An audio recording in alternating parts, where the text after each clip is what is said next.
you name it. We were trying all different settings and types of things.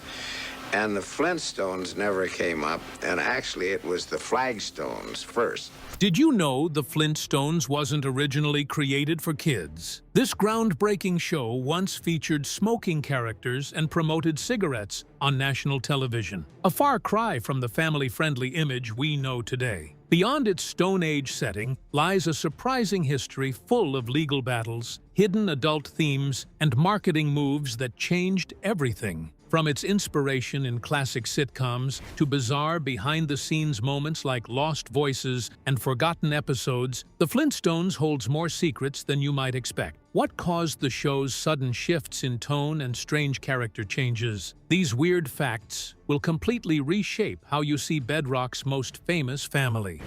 Origins and adult themes. The Flintstones wasn't always the family-friendly cartoon we think of today. When it first premiered on ABC in 1960, it was actually the first animated series created specifically for primetime adult audiences, heavily inspired by the hit sitcom The Honeymooners. Instead of cartoons for kids, this show featured mature themes and, believe it or not, even cigarette commercials starring Fred and Barney. At the time, the characters smoked openly on screen, singing jingles for Winston cigarettes. Winston tastes good like a cigarette should. Blending entertainment with advertising in a way that seems almost unimaginable now. This adult focus on humor and real-life struggles was a deliberate choice by its creators, William Hanna and Joseph Barbera, who wanted to prove cartoons could serve grown-up viewers more than just childlike amusement. The show's ongoing references to everyday frustrations and working-class life set it apart from other animated programs, making it far more relatable for an older audience. It was common to see the characters deal with things like work stress, marital disagreements, and even typical middle-class misadventures. The primitive Stone Age setting was really just a clever backdrop for modern life. Early on, the show carried a much darker aura behind its prehistoric veneer. The integration of smoking in scenes was woven directly into the storyline, not just tacked on as commercial breaks. Fred and Barney appeared in fully animated Winston commercials, sometimes even sneaking cigarettes behind their wives' backs, or visiting a Stone Age tobacconist. The smoking culture was so embedded that it even appeared during the show's opening credits in its first season. This close association with cigarettes highlights how different social norms were back then and how intertwined advertising was with popular entertainment. But the initial adult-oriented tone didn't last forever. By the early 1960s, the birth of Pebbles and the changing sponsorship from cigarette companies to kid-friendly products like Welch's grape juice signaled a shift in the show's direction. The humor softened, and the stories became more suitable for children, reflecting a new focus to broaden the audience. Still, those adult roots left a lasting imprint on the series, evidenced by plotlines and gags that sometimes slipped through with surprisingly mature undertones. Despite its lighthearted feel, some episodes tackled more serious subjects like Fred's gambling addiction, portraying it with an unexpected level of realism. These storylines offered an unusual mix for a cartoon that audiences mostly saw as light entertainment. This complexity showed the creators balancing their original ambition with the realities of evolving audience expectations. The Flintstones managed to occupy a landscape somewhere between adult sitcom and children's animation for a time. The creators, Hanna and Barbera, were veterans from MGM's golden age of animation, famous for Tom and Jerry, and were seeking to prove cartoons could hold their own in primetime for grown-up viewers. The Flintstones represented a bold experiment in blending slapstick with social satire, set in a Stone Age world filled with modern-day problems. This ambitious approach laid the groundwork for future animated adult comedies, even if it wasn't quite recognized as such at the time. While most remember the Flintstones as a cartoon about prehistoric family life, this original adult target audience and embedded commercial messaging shifted its identity significantly as the show progressed. This background raises questions about how and why the creators adapted the show, and what was lost or gained in doing so. It's a story of transformation, from a daring adult sitcom to a beloved children's classic. The full significance of these adult themes and cigarette ads will become clearer as we explore the voice actor's dark connection to smoking and how this part of the show faded into the shadows of history. The voice actor's story is tightly entwined with this hidden smoking history, revealing a tragic yet rarely discussed chapter in the series' legacy. Voice actors' dark secret. Behind the cheerful Stone Age facade, the cast of the Flintstones carried a grim, almost haunting secret. Several original voice actors for the main characters, Fred, Barney, Wilma, and Betty, died from illnesses such as heart disease, emphysema, or cancer, conditions often linked to heavy smoking during that era. These actors lived and breathed the era's tobacco obsession, and their voices shaped the characters immortalized in animation, even as smoking silently took their lives. Alan Reed, who originally voiced Fred Flintstone, died in 1977 because of heart disease and emphysema. Mel Blanc, who provided the voice of Barney Rubble, became famous for his work in multiple cartoon roles. That's a real raucous cowboy. Died in 1989 because of heart disease and emphysema.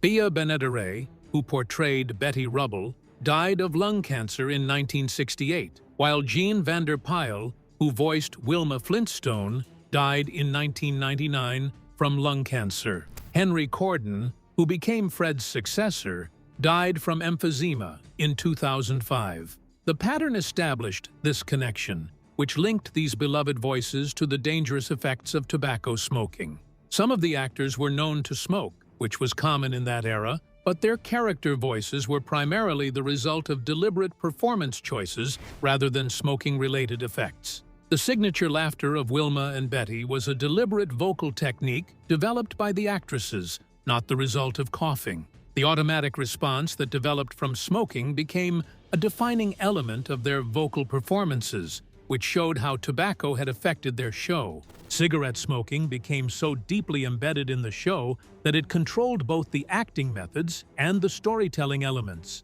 The cigarette advertising connected to their work had staggering power over audiences. Winston tastes good, like a cigarette should. Fred and Barney's animated cigarette commercials functioned as more than advertising because they became essential components of the show during its initial development. The series, which ran its first 2 seasons from 1960 until 1962, received direct sponsorship from Winston Cigarettes, which integrated advertisements into the show while depicting smoking as an ordinary activity that existed even in prehistoric times. The product placement that occurred throughout the show created a grim atmosphere, which interrupted the happiness that millions of viewers experienced while watching Bedrock. The show underwent a complete transformation when Winston stopped sponsoring, which occurred immediately after Pebbles entered the program.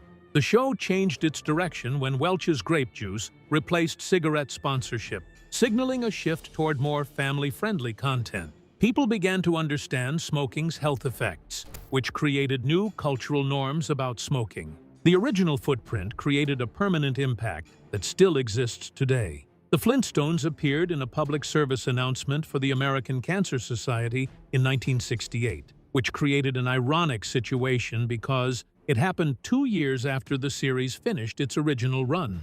This public service announcement established a complete distinction from the previous cigarette advertisements, which showed characters endorsing tobacco products. The 2 different ways of showing smoking through media remained controlled by cultural norms, which changed from showing smoking as attractive to showing smoking as dangerous. The deaths of these voice actors from smoking-related diseases remind us how deeply intertwined the Flintstones was with an era when cigarette culture was normalized and even celebrated. The legacy of these people establishes a serious viewpoint, which contrasts with the animated, light-hearted tales. The animated content of popular culture contains hidden negative aspects that exist behind its attractive exterior. These tragedies underline just how drastically the show evolved, not only in tone and audience, but in the realities behind its creation. That evolution began early on with the show's shaky identity, including its very name and the fraught journey to its premiere. Naming and early struggles.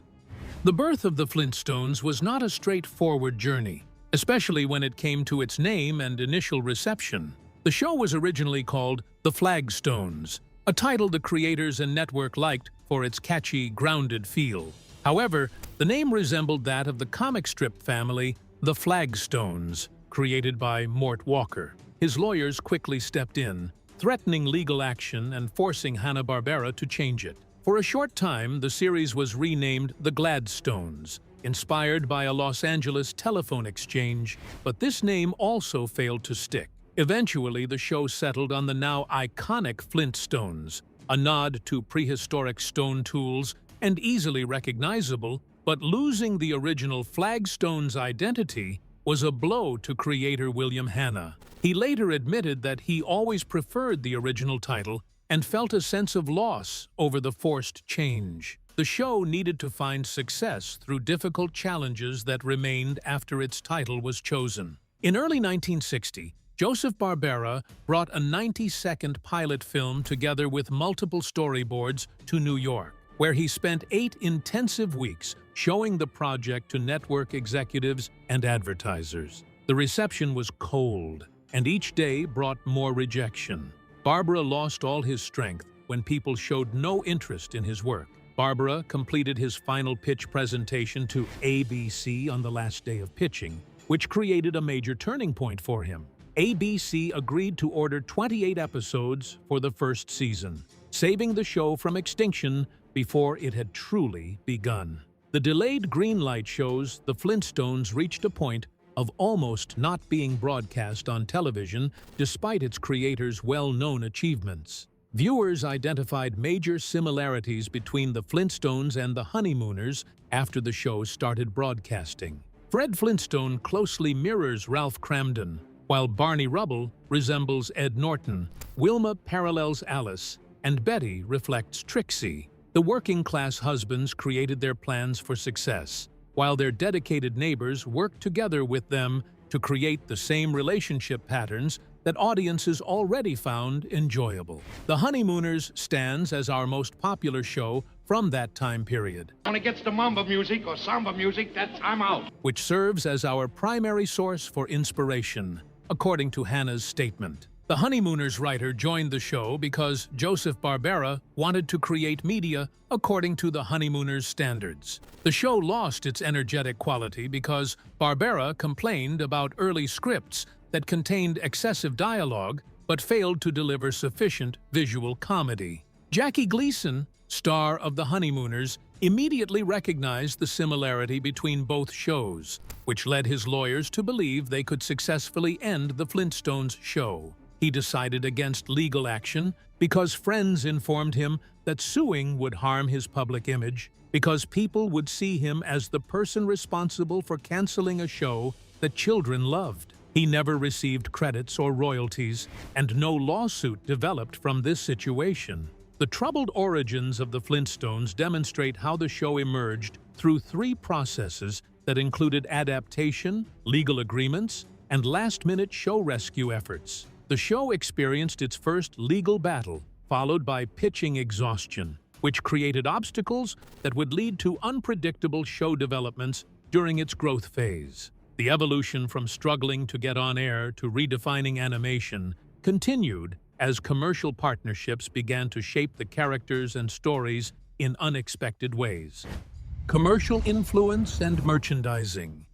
The Flintstones' journey was shaped not only by its creator's vision, but also heavily influenced by its sponsors and merchandise partners. One of the most notorious sponsors was Winston Cigarettes, which sponsored the series during its first 2 seasons from 1960 to 1962. The advertising wasn't limited to commercial breaks. It was woven directly into the show. Fred and Barney appeared in fully animated spots where they smoked Winston cigarettes and sang the now infamous slogan, "Winston tastes good as a cigarette should." This integration made smoking feel like a normalized part of Bedrock's daily life. The commercials showed light-hearted scenes of normal life, which included Fred and Barney escaping their homes to smoke cigarettes and stealing cigarettes from a Stone Age tobacconist named Rocky. In some episodes, Fred would smoke a cigarette for Wilma while he performed the Winston jingle. The first season's opening credits originally included the Winston advertisement,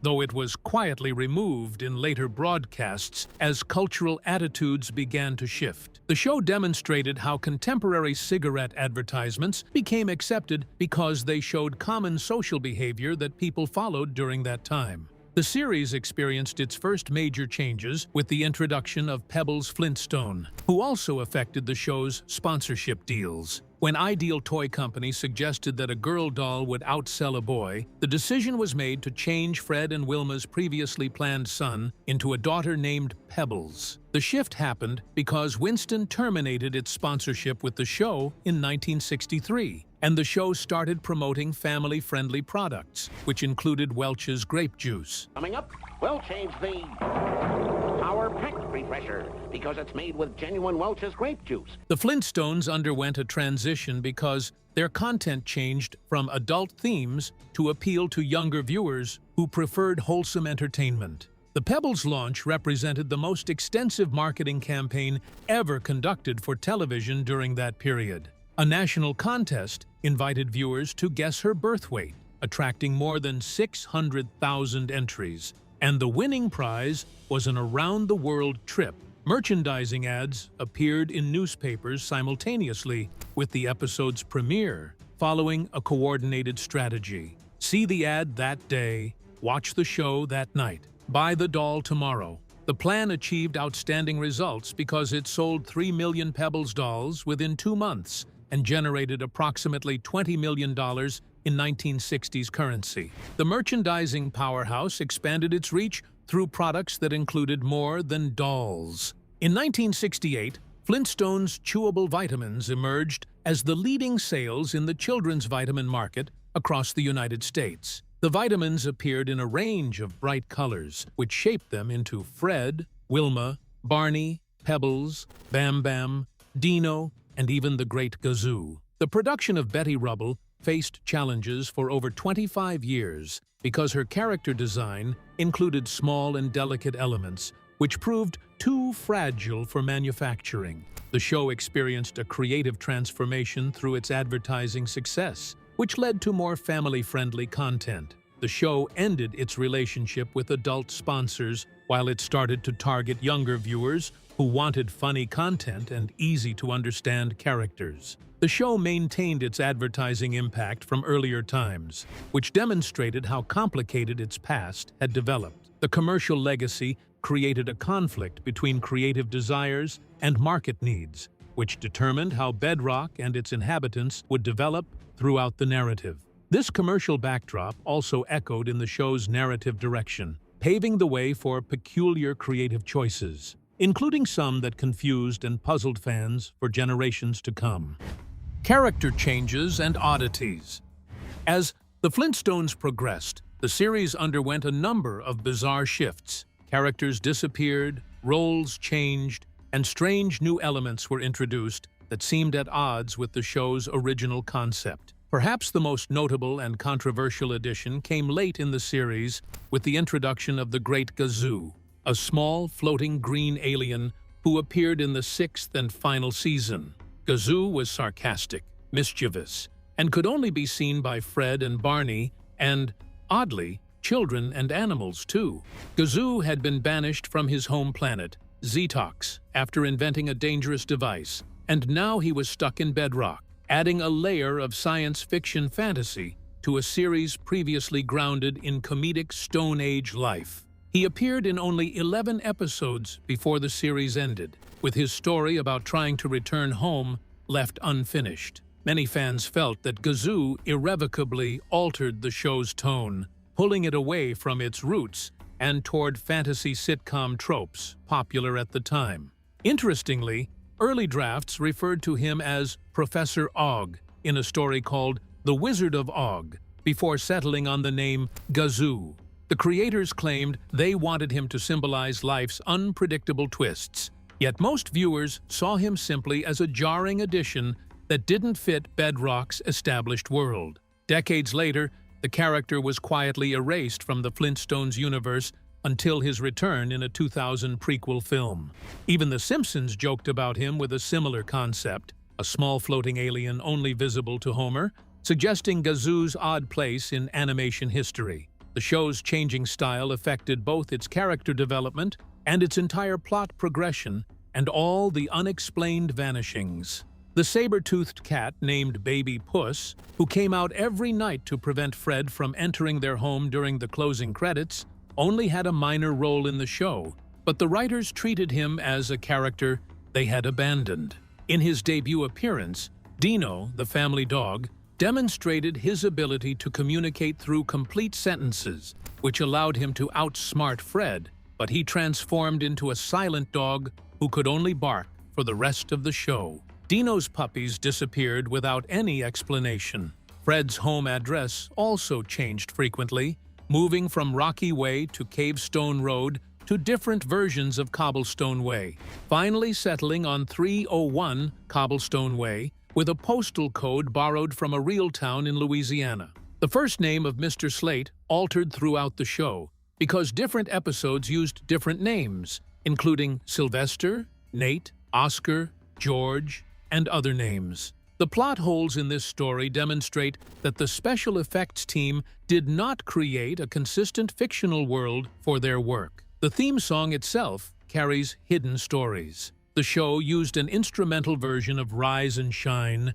as its opening theme for the first 2 seasons before introducing Meet the Flintstones as the 3rd season's opening theme.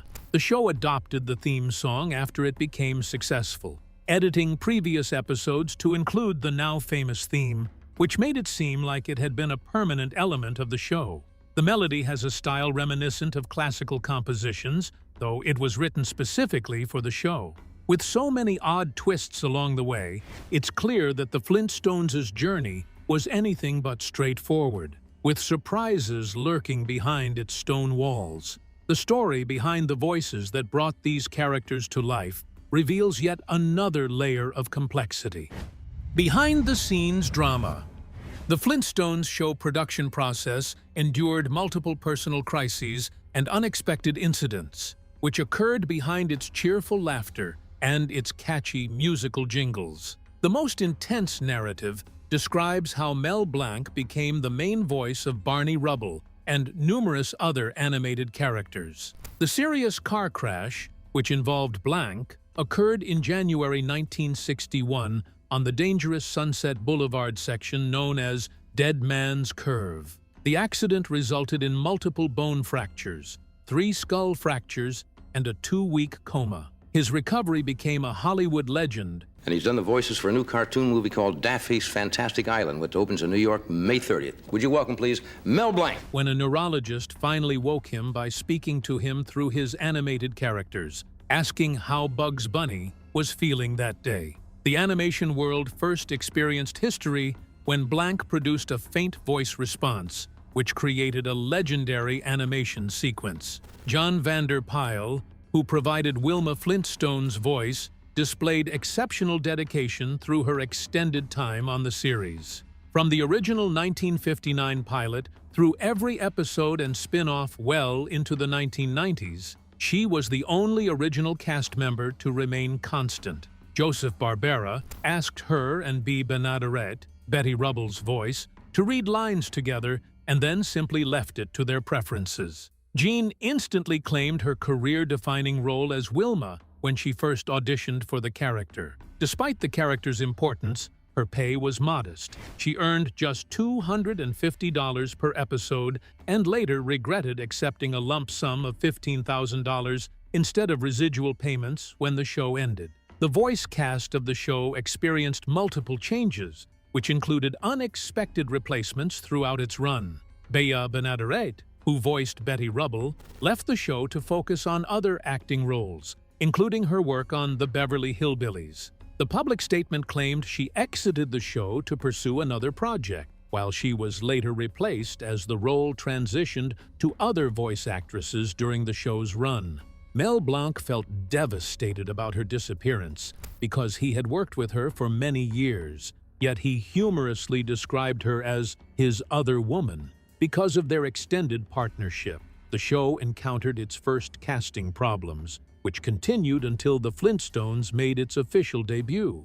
June Foray originally received the role of Betty Rubble in the 1959 demonstration film, but she was replaced before production began. The unexpected change caused her major disappointment, which resulted in her staying away from Hanna-Barbera work for the next several years. Personnel changes demonstrated that internal operations of the organization remained unpredictable throughout this time period. The private conflicts behind the scenes created an impact that extended beyond the actors to affect both the show's tone and consistency. Varying voice talent between episodes creates challenges for audiences because they must adjust to new character behaviors while trying to feel the same through the entire show. The show demonstrates its development because creators made ongoing changes to their work while facing external pressures and sudden unplanned events. From precarious beginnings and cast upheavals, the show's content itself encountered limits imposed by society's evolving standards,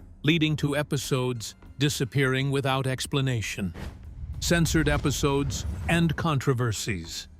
The Flintstones enjoyed immense popularity, but was not without darker moments that led to episodes being quietly removed from circulation over the years. Some episodes faced bans due to offensive stereotypes or problematic content, reflecting how societal values have evolved and how past humor sometimes hasn't aged well. For instance, some episodes have faced renewed scrutiny in recent years for containing outdated stereotypes. Some episodes have been removed from syndication due to outdated or controversial content, though specific removals vary by region and distributor. Presented in a comedic context, these themes are now understood as inappropriate for children and disturbing in any setting. Certain episodes, including Droop Along Flintstone, have faced criticism for cultural portrayals, though bans vary depending on broadcasters. Such censorship highlights the tension between preserving historical cartoons and acknowledging their outdated or insensitive content. Even some of the original cigarette advertisements, which featured Fred and Barney smoking Winston cigarettes, vanished from syndicated broadcasts. The Flintstones has been brought to you by Miles Products. What a party! I'm sure gonna feel it tomorrow. Many younger viewers today are unaware these ads ever existed, as they were removed to avoid promoting tobacco use. These omissions effectively rewrite the show's early history, sanitizing it for modern sensibilities. The show established a split legacy because certain episodes and segments vanished, which caused fans to lose their complete understanding of the show. The study shows that cultural factors that surround a television program determine which elements will be maintained and which will be lost. The Flintstones face censorship, which exists in other media. The Flintstones remains a main example because it shows how public beliefs about the show have transformed into commonly accepted notions. The research investigates whether these modifications obstruct viewers from understanding the program's initial purpose or whether they protect viewers from outdated, dangerous content. The Flintstones managed to reach fresh viewers through its syndication, which brought about new shows and movies despite ongoing disputes. The team made its more controversial material less visible because they wanted to attract viewers who had no connection to the original content. The method helped maintain its status as a cultural icon while trying to honor evolving social standards. The censorship process created new opportunities for the show to build its legacy through unexpected channels. The characters of the show became transformed into vitamin product and breakfast cereals, while they maintained their presence through comics and movies that showed no connection to the previous disputes. The commercial success of these products allowed the Flintstones brand to continue existing after all, but its first episodes became unknown. Classic television programs must deal with the conflict between maintaining their original content and changing their programming to meet current standards. The Flintstones censored past shows' current social standards, which demonstrate the challenges that arise from preserving cultural heritage. The show's hidden controversies and shape-shifting presence set the stage for reflections on its lasting impact, and the fan theories that continue to unravel the mysteries of Bedrock. Legacy, spin-offs, and theories. The Flintstones franchise expanded beyond its initial television run to become an enduring cultural icon through its various spin-off shows, merchandise sales, and fan-created theories. The Bedrock show maintained its popularity during syndication because comic books, films, and product tie-ins brought its characters into common usage. One of its biggest successes came from an unexpected place: Flintstones chewable vitamins, launched in 1968. The product reached top status as the leading children's vitamin brand in the United States, while generating annual revenue above $100 million for multiple years. The character-based designs made the products easy to identify, but production challenges led to Betty Rubble being taken out of the collection, which resulted in fan backlash that eventually restored her presence. The franchise achieved considerable success through its food product offerings. The introduction of Fruity Pebbles and Cocoa Pebbles cereals in 1971 created one of the most enduring character-based brands because these cereals have maintained their market presence for several decades. Their clever integration of Flintstones themes blurred the line between entertainment and marketing, helping them remain popular for over 5 decades. The 1994 live-action Flintstones movie, which Steven Spielberg produced and John Goodman acted in, became a worldwide success at the box office because it earned more than $340 million. The movie achieved financial success, but critics gave it negative reviews. A 2000 prequel failed to match that performance, and later revival attempts struggled to gain traction. Comic adaptations offered a different approach. The Flintstones universe received a 12-issue DC Comics series, which introduced deeper themes about war, religion, and consumerism. The franchise received critical acclaim, which proved its ability to develop from its original cheerful base. The show has established an additional layer of legacy through fan theories. Some fans believe Bedrock exists as a future post-apocalyptic world because they noticed modern elements and holiday customs that contradict historical accuracy. The Jetsons crossovers support this theory by suggesting a timeline that connects historical events with future developments. The series presents tiny puzzles through Dino's changing behavior, Baby Puss's missing moments, and the fluctuating traits of characters. The main theme music underwent transformation because Meet the Flintstones became a worldwide famous song,